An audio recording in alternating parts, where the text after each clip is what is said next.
Иск против России уже зарегистрирован в Международном суде. Об этом заявил министр иностранных дел Украины Павло Климкин. Украина намерена привлечь Российскую Федерацию к ответу за оккупацию Крыма, войну на Востоке и за финансирование террористов. Кроме этого, Украина обвиняет Россию в нарушении Конвенции о недопустимости расовой дискриминации.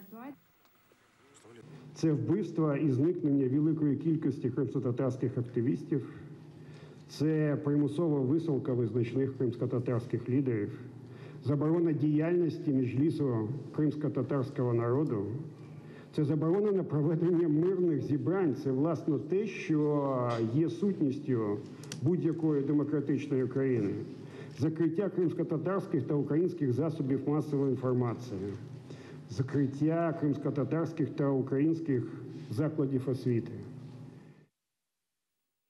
Миссия ОБСЕ на Донбассе должна работать круглосуточно, а ее представителей необходимо допустить к неконтролируемым участкам границы Украины с Россией. Об этом шла речь на встрече министра иностранных дел Украины Павла Климкина с председателем миссии ОБСЕ Себастьяном Курцем.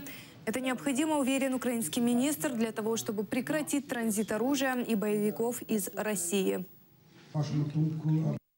Цього неможливо досягти без примусу Росії до виконання Мінських домовленостей.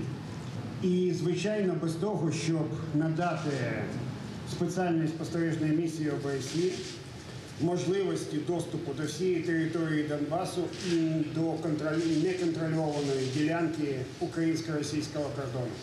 І, звичайно, місія повинна мати можливість це робити цілодобово, інакше це не має сенсу. Ми сьогодні говорили з Себастьяном про важливість зміцнення місії, причому і в кадровому, і в технічному сенсі. Ви розумієте, що немає простого і швидкого рішення, але необхідно все-таки забезпечити мир на сході України і треба намагатися хоча б поступово, крок за кроком наближатися до цього.